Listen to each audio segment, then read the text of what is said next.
అధికారం శాశ్వతమన్నట్లు వ్యవహరించిన వైసీపీ అధ్యక్షుడు మాజీ సీఎం జగన్ తన స్ట్రాటజీలు మారుస్తున్నారా? ఘన విజయం నుంచి ఘోర పరాజయం పాలవ్వడానికి గల కారణాలను ఆయన విశ్లేషించుకుంటున్నారా? అందుకే అటు పార్టీతో పాటు పార్టీ కార్యాలయాల్లోనూ కీలక మార్పులు చేపట్టబోతున్నారా అంటే అవునని అంటున్నాయి వైసీపీ వర్గాలు. అన్నీ అనుకున్నట్లుగా జరిగితే త్వరలోనే ఆ కీలక మార్పులను చూడవచ్చంటున్నారు. ఇంతకీ జగన్ ఏం చేయబోతున్నారు? ఆయన లెక్కలేంటి?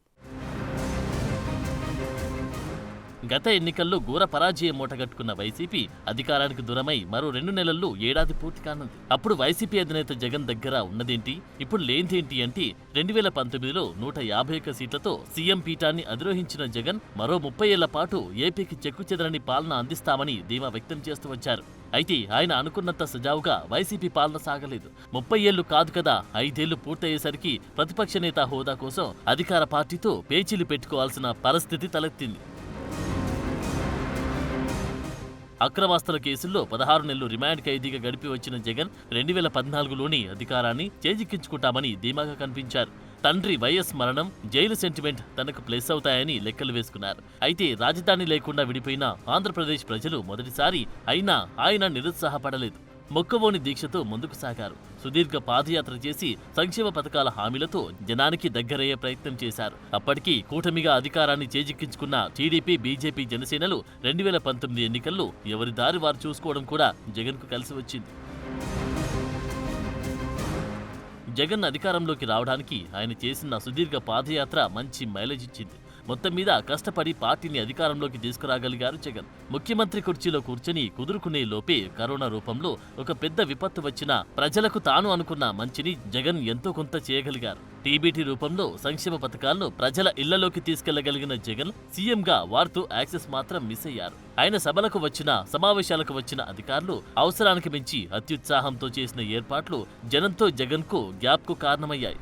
అప్పులు చేసి ఎక్కడెక్కడి నుంచో తెచ్చిన డబ్బులు నవరత్నాలకి వెచ్చించడంతో అభివృద్ధి కాస్త అటకెక్కి వైసీపీపై వ్యతిరేకత పెరిగిపోయింది. మొత్తం మీద పరదాల మాటున ప్యాలెస్ నుంచి బటన్ నొక్కుతూ పాలన సాగించిన మాజీ ముఖ్యమంత్రికి ప్రధాన ప్రతిపక్ష నేత హోదా కూడా దక్కలేదు. ప్రజల అంచనాలకు తగినట్లుగా కూటమి సర్కార్ పాలన సాగడం లేదని, సూపర్ 6 హామీలు ప్రజలకు అందడం లేదని ఇటీవల వైసీపీ నిర్వహించిన ధర్నాలకు స్పందన రావడంతో ఆ పార్టీలో కొత్త ఊపును తీసుకువచ్చింది. పార్టీని వీడే నాయకులు వీడుతున్నా ప్రజల్లో వైసీపీ పట్ల నమ్మకం చెక్కు చెదరలేదని జగన్ భావిస్తున్నారట. 11 సీట్లే దక్కినా 40% ఓటు షేర్ వచ్చిందని ఆయన ధీమాతో ఉన్నారట. ఆ క్రమంలో ఇటీవల ఆయన పులివెందుల పర్యటనకు వెళ్లిన సందర్భంలో ఆయనను కలిసి తమ గోడు వెళ్లబోసుకునేందుకు భారీగా ప్రజలు తరలివచ్చారు. దాంతో ఆయన అక్కడి ప్రజా దర్బార్ నిర్వహించారు. పులివెందుల వెళ్లిన సందర్భంలో ఖచ్చితంగా ప్రజా దర్బార్ కార్యక్రమం ఉండేలా ప్లాన్ చేసుకుంటున్నారు. ఈ నేపథ్యంలోనే తాడేపల్లిలోని వైసీపీ కేంద్ర కార్యాలయానికి కూడా పార్టీ కార్యకర్తలు, నేతల తాకిడి ఎక్కువైంది. జగన్ పార్టీ కార్యాలయంలో ఉండే రోజుల్లో ఆయన్ని కలిసి తమ సమస్యలు చెప్పుకునేందుకు వచ్చే వారి సంఖ్య ఎక్కువవుతుంది. ఆయన తనను కలవడానికి వచ్చే వారికి కొంత సమయమే కేటాయిస్తూ ఉండడంతో రోజులో ఎక్కువ మందికి ఆయనను కలిసేందుకు సమయం సరిపోవడం లేదట. దీంతో ఆయన సెంట్రల్ ఆఫీస్లో ప్రజా దర్బార్ నిర్వహించాలనే నిర్ణయం తీసుకున్నారంట.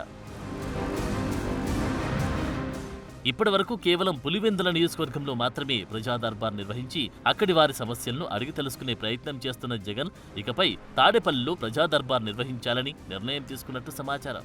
ఇలా ప్రజా దర్బార్ నిర్వహించడానికి కావలసిన ఏర్పాట్లను కూడా పరిశీలించారంట. ప్రజా దర్బార్తో ప్రజల సమస్యలు నేరుగా తెలుసుకునే అవకాశం ఉంటుందని, రాష్ట్ర పరిస్థితుల పట్ల కూడా ఒక అవగాహన వస్తుందని జగన్ భావిస్తున్నారంట. గతంలో కూడా దివంగత నేత వైఎస్ రాజశేఖర రెడ్డి ఇలాగే ప్రజా దర్బార్ ద్వారా ప్రజల సమస్యలు తెలుసుకునేవారు. ఇప్పుడు జగన్ సైతం రూటు మార్చి తన తండ్రి బాటలోనే పయనించేందుకు సిద్ధమయ్యారంటున్నారు. అన్ని అనుకున్నట్లుగా జరిగితే త్వరలోని ఆయన ప్రజా దర్బార్ కార్యక్రమం ప్రారంభమవుతుందని సమాచారం. ప్రజా దర్బార్ సందర్భంగా అభిమానులతో ఫోటో సెషన్కు కూడా ఆయన కొంత సమయం కేటాయించి అవకాశాలు ఉన్నాయంటున్నారు.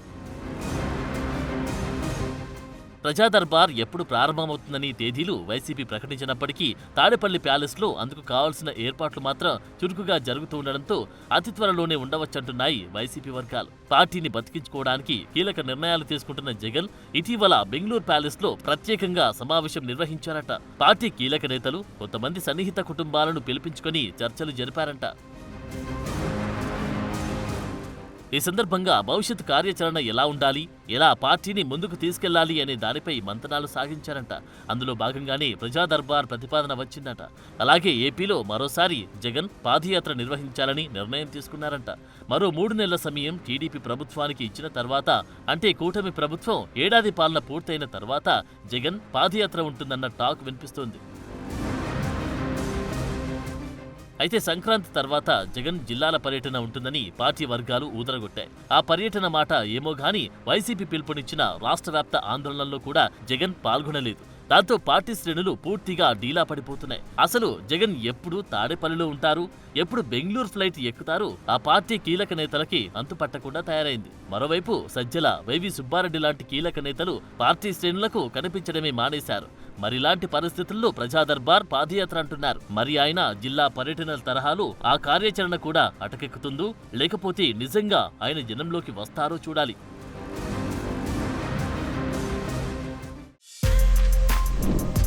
For more videos like this, subscribe Big TV channel.